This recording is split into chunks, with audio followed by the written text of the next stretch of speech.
so day one, first impressions, the robot wins. Compared to a regular ball machine, I think the timing of when it shoots out the ball is really consistent. So initial impression is when I'm going for the shot, like here, like the robot actually it moves to the target before I hit it, and then it hits the moment the ball crosses it, it moves and shoots the next ball. So it helps with my split step timing. I think that's like the best thing so far that I realized like this bot has over like other ball machines I've used when I was young or growing up, or like, you know, training tennis. So currently in this footage, I have the robot set to fire a semi-random pattern to the baseline, so I can kind of alternate between my forehand and backhand, just like how it would be to rally with someone down the middle. But one of the biggest problems, or not really a problem, starts to become obvious once you see how the robot kind of fails to catch some of the balls in its net.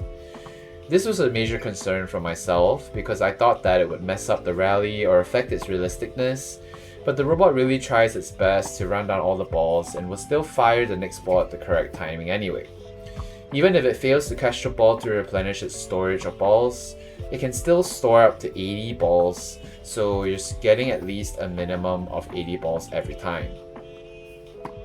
Another important feature that I think Acemate has done really well is their app, which you can use to control the robot.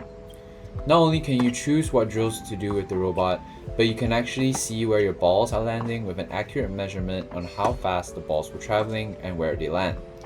They also have the difficulties of the drills and the settings carefully listed with a star rating, so if you're a beginner or intermediate player, you'll be able to know where to start out. Lastly, you also have the ability to choose how high, spinny, or even where the ball lands in the rally mode. Or if you're sick of the rally mode, you can just get the machine to behave in the traditional ball machine way. In this particular drill, I made the robot shoot down the line while I'm focused on hitting cross to open up the court. The robot knows this, and it's programmed in the drill so it tries to recover back to the middle and reacts to my cross-court shot flying to the other side of the court as fast as it possibly could. Of course, as you can see, it doesn't get to the ball most of the time, but it gets close enough so the ball that it shoots out is as realistic as if someone managed to reach the shot. Also, another thing I'd like to point out on the negative side is that the robot doesn't really have the ability to approach the net, so you can't really practice passing shots in that way. Another thing is that the ball is always shot from a low position, but in realistic scenarios it can be hit from different heights, so the robot doesn't accurately encapsulate this scenario. In this drill, I'm currently getting absolutely crushed by the robot because I had set it to hit pretty wide on both ends. Notice how because I'm volleying now, the robot also shoots the shot at a frequency quicker than before to match the rally. This is something that honestly I think sets it apart from other machines because it can match the pace of the return. Unfortunately, however, the ball does get stuck occasionally because the camera gets a little confused with the other balls on the court. But overall, the volley experience with the robot is still really good. Unfortunately, there are some kinks that make it imperfect, like right here, but honestly, I still could practice volleys really well over the course of the time.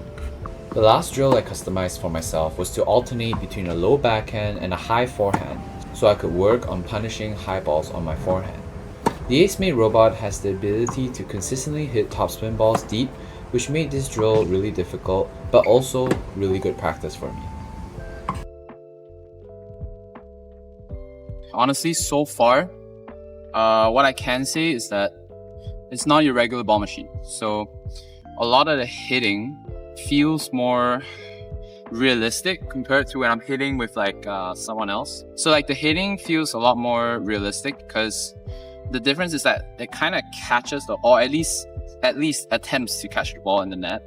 Of course, from the video you can see that it does miss sometimes, which is unfortunate, but you know, it's limitations of the speed of the ball machine because it does move left to right as fast as possibly can. Honestly, it moves faster than me, so I don't blame it for not getting to some of the balls. But the issue, honestly, it's more the benefit of moving left to right from the machine is honestly because when you hit cross court, a ball machine would shoot it from its original position. So you usually have the ball machine in the middle of the court, and then it shoots like from the baseline, but you don't actually like want that in a real rally situation. You want the ball to come back from where you actually hit it. So this is where the machine does a very good job at making the shot feel a lot more realistic. And the best part, it shoots the ball at like around the exact same time as when a regular opponent would hit it. So it doesn't like mess up my split step timing or anything. So I can still go like this at the correct time, which you can't do. And that's why I don't really train with ball machines, because if you use a ball machine, you don't actually have the timing of the split step, because honestly, that's like one of the most important things you can do in a rally and to reach a higher level is your footwork and your timing of your unit turn, and everything comes from the split step. So a regular ball machine, you can't do that, but this one you can, because the timing is so predictable and it's like really realistic.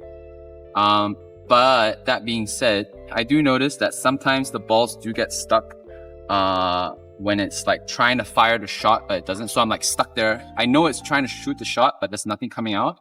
So that's when my timing on the split step gets a bit messed up. But it's not as often that happens. I guess as long as it consistently shoots the ball, about 85% of the time, I think it's acceptable. But currently, I would love to see in the future a way for me to be able to maybe make that more consistent in the machine. Maybe I can like tweak it a little bit to the ball. But I noticed, like, if you actually see here in the machine, there's not a lot of fur. So usually when you use these ball machines, you can kind of see like the inside is pretty clean. And I've used this for like 2 hours generically, and you can actually see it's not a lot of fur. So usually for like other ball machines, I'm not going to name any particular ones, but they do have like a lot of fur.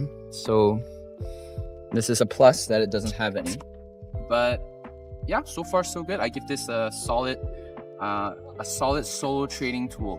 Honestly, if you want to train by yourself and you don't have like a coach or anything, this is a solid rally partner, especially because you can program the speed, the spin, the height, net clearance over the net, and you can also like tell it to give you like approach shots, drop shots, anything, lobs. So yeah, highly recommend and check it out.